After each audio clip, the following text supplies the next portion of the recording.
ورسوله يا آمنوا اتقوا ولا تموتن إلا وأنتم مسلمون يا أيها الناس اتقوا الذي خلقكم من نفس واحدة وخلق منها زوجها وبث منهما رجالا كثيرا ونساء واتقوا الله الذي تساءلون به والأرحام إن الله كان عليكم رقيبا يا أيها الذين آمنوا اتقوا الله وقولوا قولا سديدا يصلح لكم أعمالكم ويغفر لكم ذنوبكم ومن يطع الله ورسوله فقد فاز فوزا عظيما أما بعد فإن خير الحديث كتاب الله وخير الهدي هدي محمد صلى الله عليه وعلى آله وسلم وشر الأمور محدثاتها وكل محدثة بدعة وكل بدعة ضلالة وكل ضلالة في النار.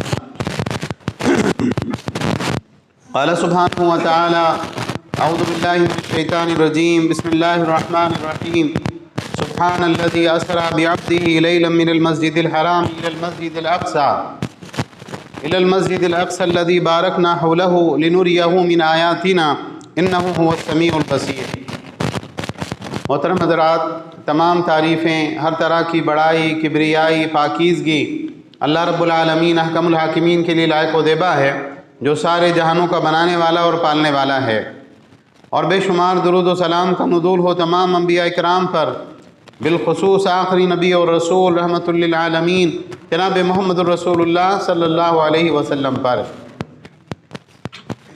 بہرحال حمد و صلات کے بعد سورہ بنی اسرائیل سے ایک آیت کریمہ میں نے آپ حضرات کے سامنے تلاوت کی، جو سورہ بنی اسرائیل کی پہلی آیت ہے.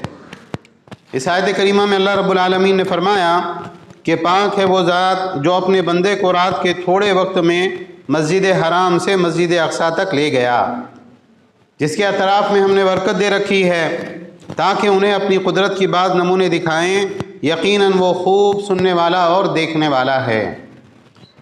اس آیت کریمہ میں اللہ رب العالمین نے جس سفر کا جو ہے تذکرہ کیا ہے وہ معراج کا سفر ہے، اسراء اور معراج کا سفر ہے. اور اس آیت کریمہ کی شروعات ہوئی سبحانہ سے، یعنی بہت ہی پاک ہے اللہ سبحانہ و تعالی. سبحان کا جب لفظ آتا ہے اس کے معنی کیا ہوتے ہیں؟ اس کے معنی ہوتے ہیں کہ میں اللہ تعالیٰ کی خوب پاکی بیان کرتا ہوں. انزہ اللہ تنزیہا، میں اللہ کو خوب پاک بیان کرتا ہوں کہ بھئی یہ چیز جو ہے یہ بہت عجیب و غریب ہے، عقل کے خلاف ہے، اور دل نہیں مانتا، عقل نہیں مانتی. لیکن میرا ایمان یہ ہے کہ اللہ رب العالمین سب چیزوں کے اوپر قادر ہے. وہ جو بھی کام کرتا ہے اس میں حکمت ہوتی ہے، اور کوئی بھی کام اللہ تعالیٰ کی قدرت سے باہر نہیں. تو جہاں بہت تعجب کا معاملہ ہوتا ہے، اس تعجب کے معاملے کے وقت میں کیا کہا جاتا ہے؟ سبحان اللہ. تو اللہ تعالیٰ نے کیا کہا؟ سبحان الذی اسریٰ بعبدہ لیلا من المسجد الحرام الی المسجد الاقصیٰ. رات بھر میں نہیں، رات کے بہت تھوڑے ٹائم کے اندر وہ پاک ہے جو رات کے تھوڑے سے ٹائم کے اندر اپنے بندے کو کہاں سے کہاں لے گیا؟ مسجد حرام سے مسجد اقصیٰ تک لے گیا. وہ مسجد اقصیٰ جس کے اطراف میں اللہ نے برکت دے رکھی ہے. اور مقصد کیا تھا؟ مقصد یہ تھا لنریہ من آیاتنا، تاکہ ہم اپنی قدرت کی نشانیاں اپنے نبی کو دکھائیں. اور یہاں تک یعنی اس کو اسراء کہا جاتا ہے، مسجد حرام سے مسجد اقصیٰ تک کا سفر جو اس زمانے میں 40 دن میں طے ہوتا تھا. 40 دن 40 راتیں لوگ مسلسل سفر کیا کرتے تھے، تب جو ہے مکہ سے مسجد اقصیٰ تک لوگ پہنچا کرتے تھے. اور اس زمانے کے اندر اللہ تعالیٰ نے یہ سفر کتنی دیر میں طے کرا دیا؟ تھوڑی سی رات کے ایک تھوڑے سے حصے میں. اور وہاں سے آگے کا جو سفر ہے معراج کا، اللہ کے نبی صلی اللہ علیہ وسلم آسمانوں پہ گئے.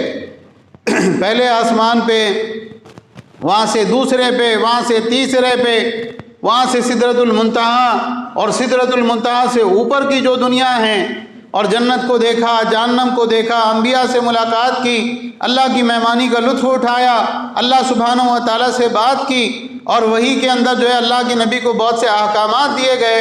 پھر وہاں سے واپس آئے، اور یہ سفر بھی کتنی دیر میں طے ہو گیا؟ رات کے ایک تھوڑے سے وقت کے اندر اللہ سبحانہ و تعالیٰ نے یہ سفر بھی طے کرا دیا، اور وہاں سے آپ صلی اللہ علیہ وسلم مکہ مکرمہ میں پہنچ گئے. لوگوں میں مشہور ہے کہ یہ واقعہ کب ہوا تھا، 27 رجب کی رات کو، لیکن یاد رکھیں یہ بات ثابت نہیں۔ علماء کے اندر بہت سے اختلافات ہیں اور بہت سے علماء کے اقوال موجود ہیں۔ کوئی کہتا ربیع الاول میں، کوئی کہتا محرم میں، کوئی کہتا فلاں مہینے کی فلاں تاریخ کو، رمضان میں۔ تو یہ طے کرنا کہ بھئی یہ رات رجب ہی میں ہوئی تھی، یہ بالکل غلط اور من گھڑت بات ہے۔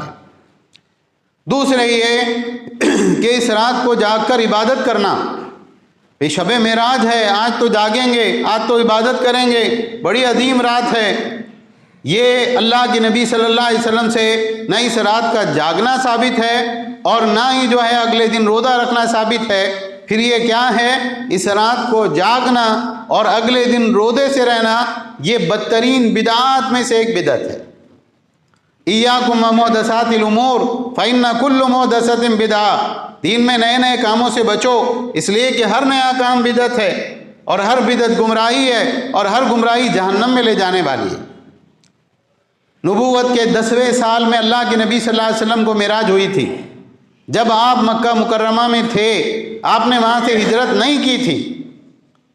اس کے بعد میں تقریباً 13 سال اللہ کے نبی صلی اللہ علیہ وسلم زندہ رہے۔ یہ دن 13 مرتبہ، یہ رات 13 مرتبہ اللہ کے نبی صلی اللہ علیہ وسلم کی زندگی میں آئی۔ اللہ کے نبی صلی اللہ علیہ وسلم نے کبھی 27 رجب کی رات کو جاگنے کا اہتمام کیا، نہ اگلے دن روزہ رکھنے کا اہتمام کیا، نہ سال میں کسی اور دن معراج کی مناسبت سے جاگے، اور نہ ہی آپ صلی اللہ علیہ وسلم نے روزہ رکھا، نہ آپ نے کیا نہ صحابہ نے کیا۔ یہ جو معراج کا واقعہ ہے، لوگ بہت غلط سلط باتیں اپنی طرف سے گھڑ کے واقعات اس میں شامل کرتے ہیں۔ بہت ساری ایسی باتیں جو عقیدے کے خلاف ہیں، بہت ساری ایسی باتیں جو اللہ اس کے رسول کی تعلیمات کے خلاف ہیں، لوگ اس صحیح واقعے کے اندر ملا کر اس کو بیان کرتے ہیں، اور عام طور سے جو ہے عوام الناس ہے ان کو نہیں معلوم ہوتا ہے اپنے دین کے بارے میں، بہت سارے لوگ اس سے مغالطے میں پڑتے ہیں۔ حالانکہ معراج کا جو صحیح واقعہ ہے، اگر ہم اس کو پڑھیں، سنیں، اس میں غور و فکر کریں تو بہت ساری اہم باتیں، بہت سے احکامات جو ہیں اس کا تعلق کہاں سے ہے؟ معراج کے واقعے سے۔ صحیح بخاری میں، صحیح مسلم میں، اور اسی طریقے سے جو ہے حدیث کی دیگر کتابوں میں الگ الگ مقامات پر اس واقعے کی جزیات موجود ہیں۔ مثلا آپ دیکھیں صحیح بخاری میں 349 نمبر پر، اسی طرح سے 3887 نمبر پر، 3207 نمبر پر، اور بھی روایات جو ہے صحیح بخاری کے اندر معراج کے واقعے کے تعلق سے آئی۔ اللہ کے نبی صلی اللہ علیہ وسلم اپنے گھر میں سوئے ہوئے تھے، اور بعض روایات میں ہے کہ ام ہانی کے گھر میں تھے، یعنی رشتہ دار تھے، تو وہاں اس گھر کے اندر آپ کا قیام تھا، گھر کی چھت پھٹتی ہے، حضرت جبریل علیہ السلام آتے ہیں، اور جبریل علیہ السلام آ کے آپ کو اٹھا کر کہاں لے جاتے ہیں؟ حرم مکی میں، کعبۃ اللہ کے پاس حتیم کا جو علاقہ ہے، جو کعبۃ اللہ ہی کا حصہ تھا، بعد میں قریش نے اس کو باہر کر دیا، تو اس حتیم کے ایریے میں جا کر آپ صلی اللہ علیہ وسلم کو وہاں پر بٹھا دیا جاتا ہے۔ اللہ کے نبی صلی اللہ علیہ وسلم کہتے ہیں میں کچھ نیند کی کیفیت میں تھا، کچھ بیداری کی کیفیت میں تھا، تو کیا ہوا؟ ایک فرشتہ ایک سونے کا تج ایمان اور حکمت سے بھرا ہوا لے کر آیا۔ اللہ کے نبی صلی اللہ علیہ وسلم کا سینہ چاک کیا گیا، حلق سے لے کر بالکل زیر ناف کے بالوں تک، اور اس کے بعد میں آپ کے سینے کو آپ کا دل نکالا گیا اور اس کو زمزم سے دھویا گیا، اور اس کے بعد میں اس دل کو ایمان اور حکمت سے بھر دیا گیا۔ کیا دلیل ہے اس میں؟ اس میں یہ ہے کہ جو انسان اللہ سے تعلق رکھنا چاہتا ہو، آسمانوں سے جتنا اس کا قرب ہوگا، کب ہوگا؟ جب دل صاف ہوگا، دل میں ایمان اور حکمت بھری ہوئی ہوگی۔ تو اللہ کے نبی صلی اللہ علیہ وسلم کو ایمان اور حکمت سے آپ کے دل کو بھر دیا گیا، پھر آپ کے ٹاکے لگائے گئے، آپ کے سینہ برابر کیا گیا، اور اس کے بعد میں جبریل آپ صلی اللہ علیہ وسلم کو لے کر حرم سے باہر آئے۔ وہاں ایک جانور تھا جس کا نام حدیث میں براق آتا ہے۔ یہ براق کیسا جانور تھا؟ اللہ کے نبی صلی اللہ علیہ وسلم نے ہم کو بتایا گدھے سے کچھ بڑا اور خچر سے چھوٹا، لیکن کیسا یہ جانور تھا کہ جب اس کے اوپر کوئی سوار ہو جائے تو اس کا اگلا قدم کہاں پڑتا تھا؟ جہاں تک نگاہ جاتی۔ تو وہ کچھ شوخی کرنے لگا، جبریل علیہ السلام نے ڈانٹا، انہوں نے کہا تو جانتا ہے کہ تیرے اوپر کون سوار ہونے والے ہیں آج؟ اللہ کے نبی صلی اللہ علیہ وسلم سوار ہوئے اور جبریل علیہ السلام لے کے چلے اور کہاں گئے؟ مسجد اقصیٰ میں۔ اللہ کے نبی صلی اللہ علیہ وسلم کی دوسری حدیث ہیں جس میں آپ نے بتایا کہ صرف 3 مساجد ہیں جہاں پر اجر و ثواب کی نیت سے انسان سفر کر سکتا ہے۔ آپ کاروبار کے تعلق سے کہیں جا سکتے ہیں، تعلیم حاصل کرنے کی نیت سے کہیں جا سکتے ہیں، رشتہ داری میں ملاقات کی نیت سے کہیں جا سکتے ہیں، لیکن اجر و ثواب کے لیے، برکت کے لیے اور اللہ سے تعلق قائم کرنے کے لیے کہ بھئی فلاں قبر پہ جائیں گے تو وہاں بہت روحانی فیض ملے گا، یا فلاں جگہ جائیں گے تو وہاں پر بہت اجر و ثواب ملے گا، ایسی جگہ کتنی ہیں؟ صرف 3 مساجد ہے، بیت اللہ ہے، مسجد نبوی ہے اور مسجد اقصیٰ ہے۔ تو آپ سفر کر کے وہاں پر پہنچے، آپ نے کہا میں نے وہاں اپنے جانور کو باندھا، براق کو، جہاں پر انبیاء اپنے جانور کو باندھا کرتے تھے۔ اور روایات میں اختلاف ہے، بعض روایات میں کہ یہ معراج کے بعد کا واقعہ ہے، بعض روایات میں سفر سے پہلے کا واقعہ اس کو ذکر کیا گیا۔ جب آپ مسجد میں گئے تو مسجد انبیاء کرام علیہم السلام سے بھری ہوئی، معجزہ تھا۔ اللہ تعالیٰ نے ان کو دوبارہ دنیا کے اندر بھیجا، انبیاء کرام علیہم السلام مسجد میں موجود ہے، اللہ کے نبی صلی اللہ علیہ وسلم نے ان کی امامت کرائی۔ وہاں سے 2 رکعت پڑھ کے آپ صلی اللہ علیہ وسلم باہر نکلے، اور باہر نکلنے کے بعد میں حدیث میں ہے کہ 3 برتن لائے گئے، ایک برتن میں دودھ تھا، ایک میں شہد تھا اور ایک میں شراب تھی۔ تو اللہ کے نبی صلی اللہ علیہ وسلم نے دودھ کا برتن اٹھایا، آپ سے کہا گیا آپ نے فطرت کو اختیار کیا ہے۔ دودھ کیا ہے؟ دودھ فطرت ہے انسان کی۔ تو وہاں سے آپ چلے، پھر اس کے بعد میں جبریل علیہ السلام آپ کو لے کر آسمانی دنیا تک پہنچے۔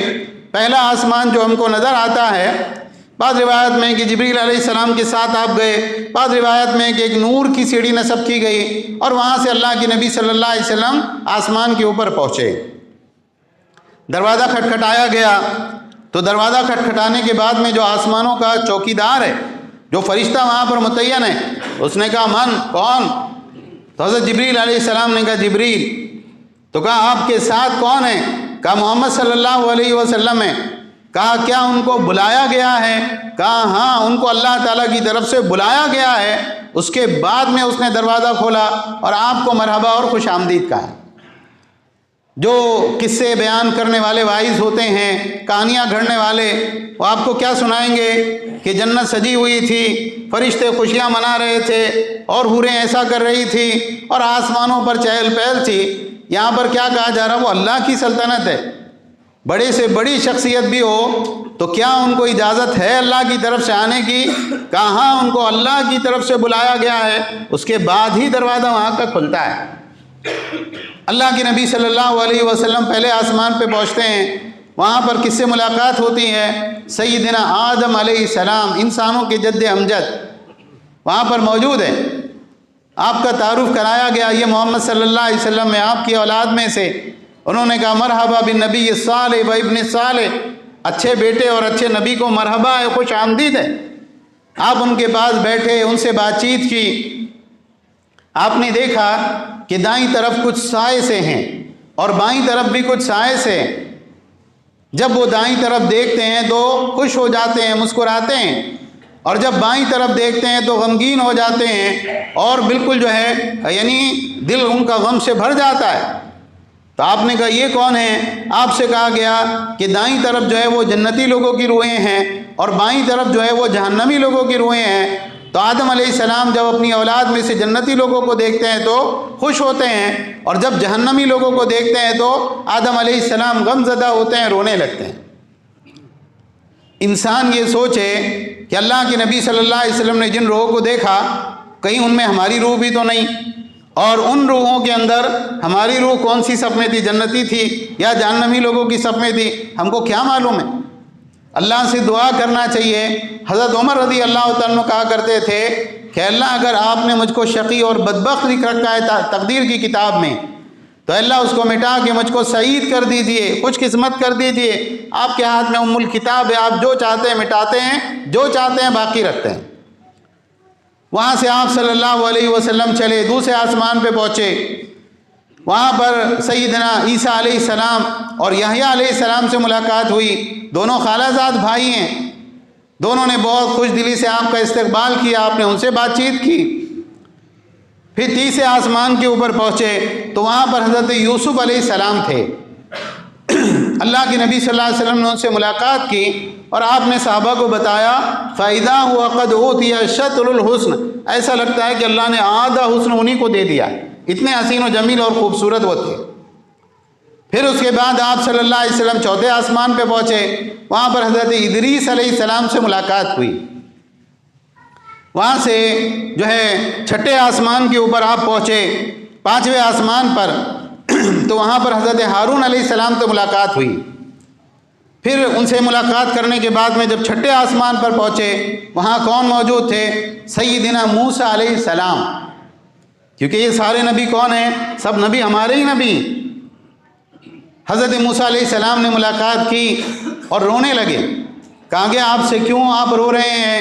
کہا اللہ، یہ نوجوان میرے بعد آیا لیکن اس کی امت میری امت سے زیادہ جنت میں جائے گی، اپنی امت کے غم میں، اپنی امت کی فکر میں، کیونکہ نبی اپنی امت کے اوپر باپ سے زیادہ شفیق ہوتا ہے۔ وہاں سے آپ چلے اور ساتویں آسمان کے اوپر جب آپ پہنچے تو وہاں پر آپ کو بیت المعمور میں لے جایا گیا۔ بیت المعمور کیا ہے؟ بیت المعمور جیسے زمین میں ہمارا کعبہ ہے، مسجد حرام مکہ میں، ایسے ہی آسمانوں کا کعبہ ہے بیت المعمور، جہاں پر فرشتے طواف کرتے ہیں، عبادت کرتے ہیں، اور 70,000 فرشتے روزانہ اس مسجد میں داخل ہوتے ہیں، اور جو فرشتہ ایک مرتبہ چلا گیا اس کے بعد اس کا نمبر کبھی نہیں آتا۔ اتنے زیادہ فرشتے اللہ تعالیٰ کے لشکر جو ہے موجود ہے۔ وَمَا يَعْلَمُ جُنُودَ رَبِّكَ إِلَّا هُوَ، تیرے رب کے لشکروں کو اس کے سوا اور کوئی نہیں جانتا۔ تو آدم علیہ السلام بیت المعمور سے ٹیک لگائے بیٹھے ہیں، آسمانوں کے کعبے سے آپ کو لے جایا گیا۔ انہوں نے مرحبا کہا، خوش آمدید کہا، آپ صلی اللہ علیہ وسلم سے اچھی طرح سے بات چیت کی، اور جب آپ جانے لگے تو ان سے آپ نے، حضرت ابراہیم علیہ السلام نے اللہ کے نبی سے کہا، اے محمد صلی اللہ علیہ وسلم، اپنی امت کو میرا سلام سنانا اور میری طرف سے ایک نصیحت ان کو دینا۔ کیا نصیحت ہے؟ حضرت ابراہیم علیہ السلام نے کہا ان سے کہنا، ان کو خبر دینا کہ جنت کی مٹی بڑی پاکیزہ ہے اور جنت کا پانی بہت عمدہ ہے، اور جنت ایک چٹیل میدان ہے، اور وہاں کی درخت کیا ہے؟ سبحان اللہ، الحمدللہ، لا الہ الا اللہ، اللہ اکبر، یہ جنت کے درخت ہے۔ اب جس کو چاہیے، جو چاہتا ہے اپنی جنت کو ہرا بھرا کرنا، وہ جتنے چاہے اتنے درخت لگا لے۔ یہ معراج کا پیغام ہے، یہ سیکھنے کی چیز ہے کہ کیا ہم واقعی یعنی جتنی چاہے اتنی زمین اور جتنے چاہے اتنے درخت اور اتنے محلات آپ کھڑے کر سکتے ہیں، اللہ نے آپ کو موقع دیا ہے۔ تو اللہ کے نبی صلی اللہ علیہ وسلم کو انہوں نے نصیحت کی کہ اپنی امت کو جا کے یہ خبر ضرور دینا۔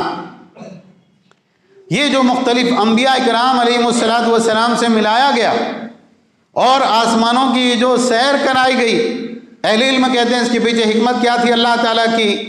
نبوت کا جو 10واں سال ہے، 3 سال اللہ کے نبی صلی اللہ علیہ وسلم صحابہ شعب ابی طالب میں قید رہے، اور وہاں سے نکلنے کے بعد میں حضرت خدیجہ رضی اللہ تعالیٰ عنہا، جو آپ کی ایمان والی بہت چہیتی بیوی تھی، ان کا انتقال ہو گیا، اور آپ کے سگے چچا ابو طالب جو مسلمان نہیں ہوئے لیکن آپ کا دفاع کرتے تھے، وہ بھی گزر گئے۔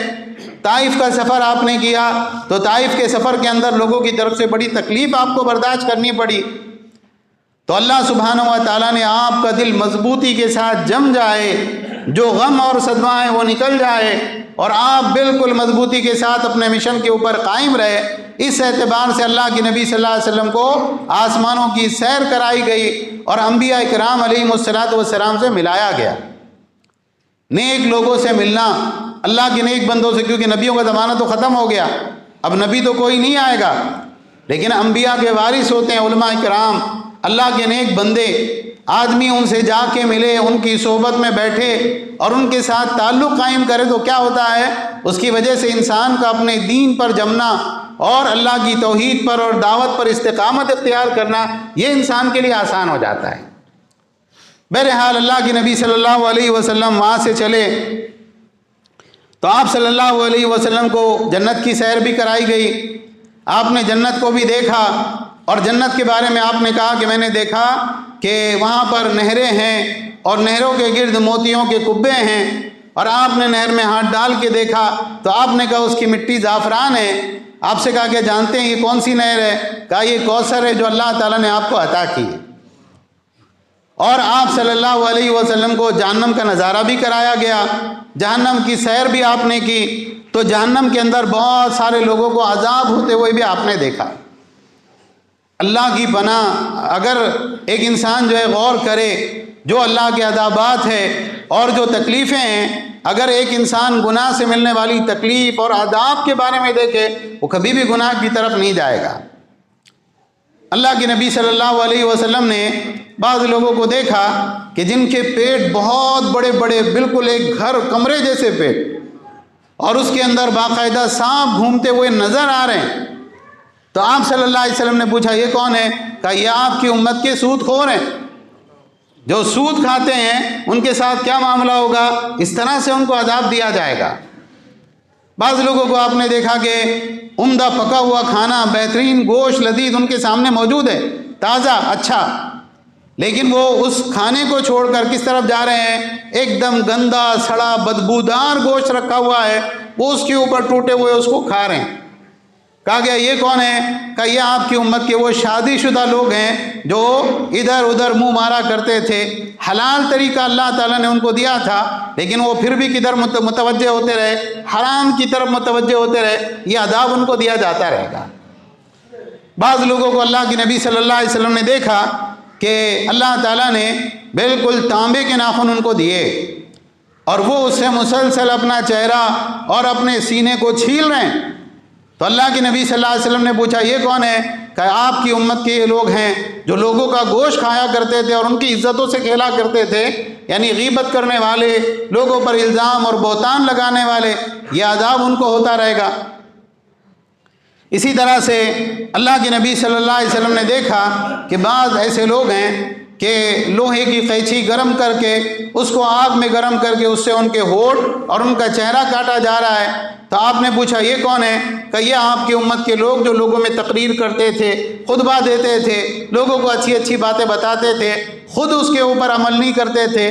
یہ عذاب جو ہے ان کو مسلسل ہوتا رہے گا. تو بہت سارے لوگوں کے ثواب اور بہت سے لوگوں کے عذاب، یہ منظر بھی اللہ کے نبی صلی اللہ علیہ وسلم کو دکھایا گیا. پھر وہاں سے نکل کے آپ سدرۃ المنتہا پہنچے. سدرۃ المنتہا کیا ہے؟ سدرۃ المنتہا بیری کا ایک درخت ہے جس کی جڑیں چھٹے آسمان پہ ہیں اور 7ویں آسمان کے اوپر بھی وہ درخت موجود ہے. آپ گئے، آپ نے کہا بڑے بڑے اس کے پتے تھے اور حجر کے مٹکوں جیسے بڑے بڑے اس کے پھل تھے، اور دیکھتے ہی دیکھتے اس کو جو ہے سونے کے پتنگوں نے ڈھانپ لیا تو وہ درخت بہت ہی زیادہ خوبصورت ہو گیا. المنتہا اس کو کیوں کہتے ہیں؟ اس لیے کہ نیچے سے جانے والی جو چیزیں ہیں، جو فرشتے نیچے سے لوگوں کے اعمال کی رپورٹ لے کے جاتے ہیں اور جو کچھ بھی وہ نیچے کے معاملات ہوتے ہیں وہاں تک آ کے ان کا اسٹاپ ہو جاتا ہے، اس سے آگے وہ نہیں جا سکتے. یا بعض لوگوں نے اپنے دل سے ایک قصہ گھڑ لیا کہ جبریل علیہ السلام نے بولے آپ یہاں سے آپ جائیے، میں یہاں سے 1 انچ بھی آگے گیا تو میں جل کے بھسم ہو جاؤں گا، یہاں سے آگے جانے کی آپ کو پرمیشن ہے. جبریل علیہ السلام کا یہ معاملہ نہیں ہے. بعض فرشتے اللہ کے مقرب ہے جو عرش کے پاس بھی موجود ہوتے ہیں. وہاں سے آگے آپ چلے، وہاں سے آگے چلنے کے بعد میں آپ نے اللہ کے احکام لکھنے والے فرشتوں کے قلموں کے چلنے کی آواز سنی. وہاں سے آگے آپ بڑھے اور وہاں سے آگے بڑھنے کے بعد میں اس مقام پر جہاں اللہ تعالیٰ بہتر سمجھتے تھے وہاں آپ کو روکا گیا، وہاں آپ کی میزبانی کی گئی اور اللہ تعالیٰ کی طرف سے بہت سی وحی اور بہت سے احکامات آپ کو دیے گئے. اب لوگ ایسی ایسی عجیب باتیں جو اسلامی عقیدے کے خلاف، اللہ کی شان کے خلاف، جیسے بعض لوگ یہ کہتے ہیں کہ اللہ نے کہا آ جاؤ عرش پہ آ جاؤ، آپ سے کوئی پردہ اور آپ سے کوئی حجاب نہیں، تو اللہ رب العالمین کو انسان کیسا سمجھنے لگا؟ اپنے جیسا. تو یہ بات یاد رکھیں کہ ایک مقام پر آپ کو ٹھہرایا گیا. کیا اللہ کے نبی صلی اللہ علیہ وسلم نے معراج کی رات میں اللہ کو دیکھا؟ اللہ تعالیٰ کو نہیں دیکھا. کیا دلیل ہے اس کی؟ خود اللہ کے نبی صلی اللہ علیہ وسلم سے یہ سوال کیا گیا، صحیح مسلم کی حدیث ہے، آپ سے پوچھا گیا آپ نے اللہ کو دیکھا معراج کی رات میں؟ تو آپ نے کہا نور انا اراہ، درمیان میں نور کا حجاب حائل تھا، میں کیسے دیکھ سکتا تھا؟ اور عائشہ رضی اللہ تعالیٰ کے پاس میں ایک تابعی ہے مسروق، صحیح مسلم کی حدیث ہے، وہ آئے، انہوں نے کہا کہ لوگ یہ کہتے ہیں کہ اللہ کے نبی صلی اللہ علیہ وسلم نے معراج کی رات میں اللہ کو دیکھا ہے۔ انہوں نے کہا تم نے ایسی بات کہی میرے رونگٹے کھڑے ہو گئے یہ بات سن کر، تم نے قرآن نہیں پڑھا؟ لا تدرکہ الابصار وہو یدرک الابصار وہو اللطیف الخبیر، اللہ تعالیٰ کو نگاہیں نہیں پا سکتی، وہ نگاہوں کو پا لیتا ہے۔ تو انسانی آنکھوں کے ساتھ یہ زندگی میں اللہ تعالیٰ کو نہیں دیکھا جا سکتا ہے۔ جیسے موسیٰ علیہ السلام نے کہا تھا رب ارنی انظر الیک، اے میرے رب میں تجھ کو دیکھنا چاہتا ہوں، تو اللہ نے کیا کہا تھا؟ لن ترانی، تم مجھ کو ہرگز نہیں دیکھ سکتے۔ کیا احکام اللہ کے نبی صلی اللہ علیہ وسلم کو دیے گئے وہاں پر، اس مقام پر آپ صلی اللہ علیہ وسلم کو 50 وقت کی نماز عطا کی گئی۔ کتنے وقت کی؟ دن بھر میں 50 ٹائم کی نماز آپ کے اوپر فرض ہے، یہ آپ کو اللہ کی طرف سے حکم دیا گیا۔ اور سورہ بقرہ کی آخری 2 آیات، آمن الرسول سے لے کر سورہ بقرہ کی آخری آخری آیت، آخری 2 آیتیں، یہ آیتوں کا فائدہ کیا ہے؟ ان آیتوں کو پڑھ کر انسان جو دعا اللہ سے کرتا ہے اللہ وہ دعا اس کی قبول کرتے ہیں، اور 3 دن جس گھر کے اندر یہ آیتیں پڑھی جائے شیطان وہاں سے فرار ہو جاتا ہے۔ اور آپ صلی اللہ علیہ وسلم سے کہا گیا کہ آپ کی امت کے اندر کوئی نیکی کا خالی ارادہ بھی کرے گا ہم اس پر بھی اس کو پورا ثواب دیں گے، اور جو نیکی کر گزرے گا اس کو اس نیکی سے 10 گنا زیادہ ثواب دیں گے، اور جو برائی کا ارادہ کرے گا تو ہم ارادے پر تو برائی نہیں لکھیں گے، لیکن اگر وہ برائی کر گزرا تو اس پر صرف ایک ہی برائی لکھی جائے گی، اس سے زیادہ نہیں لکھا جائے گا۔ اور ایک وعدہ آپ سے کیا گیا کہ جو انسان زندگی میں کبھی شرک نہ کرے، مرتے دم تک اللہ کی توحید کے اوپر مضبوطی کے ساتھ قائم رہے، اگر وہ ہمارے پاس اس کیفیت کے ساتھ میں آ گیا، بڑے بڑے گناہ بھی اس کے رہے، ہم اپنی رحمت سے اس کے گناہوں کو معاف کر کے اس کو جنت میں داخل کر دیں گے۔ تو اللہ کے نبی صلی اللہ علیہ وسلم کو یہ احکامات دیے گئے، وہاں سے آپ واپس ہوئے، موسیٰ علیہ السلام نے پوچھا کیا بات ہوئی، اللہ تعالیٰ نے کیا حکم دیا؟ کہا 50 وقت کی نمازیں مجھ پر فرض کی گئی میری امت پر۔ موسیٰ علیہ السلام نے کہا میری امت پر 2 ٹائم کی نماز فرض تھی، وہ لوگ نہیں نبھا پائے، آپ جائیے اللہ تعالیٰ سے کم کرائیے۔ آپ گئے اللہ تعالیٰ سے درخواست کی تو آپ سے کہا گیا ٹھیک ہے 10 نمازیں ہم کم کر دیتے ہیں، 40 وقت کی نماز فرض ہے۔ موسیٰ علیہ السلام کے پاس آئے، موسیٰ علیہ السلام کہتے ہیں مجھے تجربہ ہے، آپ کی امت 40 ٹائم کی نماز بھی نہیں پڑھ پائیں گی، جائیے کم کرائیے۔ پھر آپ گئے، پھر 10 وقت کی نماز معاف کر دی گئی، پھر آپ گئے، پھر 10 وقت کی نماز معاف کر دی گئی۔ جب 5 نمازیں رہ گئی، اللہ کے نبی صلی اللہ علیہ وسلم نے کہا اب مجھ کو شرم آتی ہے کہ میں اللہ سے اس سے کم نماز کرنے کی درخواست کروں۔ حضرت موسیٰ علیہ السلام کا احسان ہے اس امت کے اوپر، ورنہ اگر 50 وقت کی 25 وقت کی نماز بھی باقی رہ جاتی تو جتنے نمازی اتنے بھی نہیں ہوتے۔ بہرحال اللہ کے نبی صلی اللہ علیہ وسلم وہاں سے واپس آئے، وہاں سے واپس آنے کے بعد میں پھر جو ہے آپ کو مسجد اقصیٰ میں لایا گیا، وہاں پر آپ نے پھر دیگر انبیاء کی امامت کرائی، اور اس کے بعد میں اللہ کے نبی صلی اللہ علیہ وسلم مکہ مکرمہ میں پہنچے۔ تفصیلات اس کی کتب حدیث میں، سیرت کی کتابوں میں موجود ہیں۔ اس جو ہے سفر کے اندر اللہ کی قدرت، اللہ کی عظمت، اللہ کی بڑی بڑی نشانیاں اللہ کے نبی صلی اللہ علیہ وسلم نے دیکھی۔ یاد رکھیں کہ دیگر احکام جو اللہ نے دیے وہ کب دیے؟ دنیا ہی میں آپ کو دیے گئے، فرشتہ آیا وہی لے کر، اس نے آپ کو بتایا کہ ایسا ایسا حکم ہے اللہ کا، آپ کو یہ کرنا ہے۔ لیکن نماز ایسی عبادت ہے کہ آپ کو بلایا گیا آسمانوں پر اللہ کے پاس، اور اللہ رب العالمین نے اپنے سامنے بٹھا کر 5 نمازوں کا تحفہ اللہ کے نبی صلی اللہ علیہ وسلم کو عطا کیا، اور اللہ تعالیٰ نے یہ فرمایا کہ ہماری بات بدلتی نہیں، اگرچہ ہم نے 5 نمازیں کر دی ہے لیکن ان 5 نمازوں کے اوپر ہم کتنا ثواب دیں گے؟ 50 نمازوں کے برابر ہی ثواب ہم آپ کو اور آپ کی امت کو دیں گے۔ تو معراج کے واقعے میں ہم کو سورہ بقرہ کی آخری دو آیتوں کی فضیلت ملتی ہے، نیکی کرنے کا عزم ملتا ہے، نمازوں کا اہتمام کرنے کا شعور ملتا ہے، اور اللہ کے نبی صلی اللہ علیہ وسلم نے جن گناہوں کی وجہ سے لوگوں کو عذاب میں دیکھا، ان گناہوں سے بچنے کی توفیق ہم کو اس واقعے میں غور فکر کرنے سے ملتی ہے۔ لیکن لوگوں نے کیا کیا؟ ایک کھیل تماشے کے طور پر رات کو جاگیں گے اور جاگ کر کیا کریں گے؟ خالی ایک بیان سن لیا، چائے پی لی، ٹھنڈا پی لیا، ادھر سے ادھر گھومے، اور اگلے دن کی بعض مرتبہ فجر کی نماز بھی چھوڑ دی۔ اور بعض لوگ روزہ رکھیں گے، حالانکہ اس طرح کا کوئی روزہ اللہ کے نبی صلی اللہ علیہ وسلم سے، صحابہ سے ثابت نہیں ہے۔ اللہ تعالی ہم سب کو اپنی اصلاح کرنے کی توفیق عطا فرمائے۔ ساری دنیا کے اندر جہاں جہاں مسلمان پریشان حال ہے، اللہ ان کی پریشانیوں کو دور فرما۔ اے اللہ جو مسلمان مظلوم ہیں، ظالموں کے خلاف ان کی مدد فرما۔ اے اللہ مسلمانوں کو طاقت اور غلبہ عطا فرما۔ اے اللہ مسلمانوں کو عزت عطا فرما۔ اے اللہ کافروں کو، ظالموں کو ذلیل اور رسوا فرما۔ اے اللہ ہم کو دنیا میں بھی بھلائی عطا فرما، آخرت میں بھی بھلائی عطا فرما، اور اے اللہ ہم کو آگ کے عذاب سے بچا لے۔ اے اللہ ہماری مغفرت فرما، ہمارے والدین کی مغفرت فرما، اور ہمارے گھر میں جو مسلمان مرد عورتیں ہیں، اے اللہ ہم سب کی مغفرت فرما دے۔ اے اللہ جو مسلمان مقروض ہیں ان کے قرض ادا فرما دے، جو بے روزگار ہیں اللہ ان کو حلال طیب روزگار عطا فرما دے، جو بیماریوں سے جوجھ رہے ہیں اے اللہ ان کو بیماریوں سے مکمل شفا عطا فرما۔ اے اللہ ان کی متعلقین کی پریشانیوں کو دور فرما، جو نکاح کے خواہش مند ہیں ان کو مناسب جوڑا عطا فرما، جو بے اولاد ہیں اللہ ان کو نیک صالح اولاد عطا فرما۔ اے اللہ جو اولاد والے ہیں ان کی اولاد کو نیکی کے راستے پر چلنے کی توفیق عطا فرما، گناہوں سے بچنے کی توفیق عطا فرما۔ اے اللہ ہم کو ہمارے اہل و عیال کے ذریعے آنکھوں کی ٹھنڈک عطا فرما، اور اے اللہ ہمیں متقیوں کا امام بنا۔ اے اللہ جیسے ہمارے والدین نے بچپن میں ہم پر رحم کیا، ہماری تربیت کی، اے اللہ تو بڑھاپے میں ان پر رحم فرما، ان کے گناہوں کو معاف فرما دے، ان کی غلطیوں سے درگزر فرما دے۔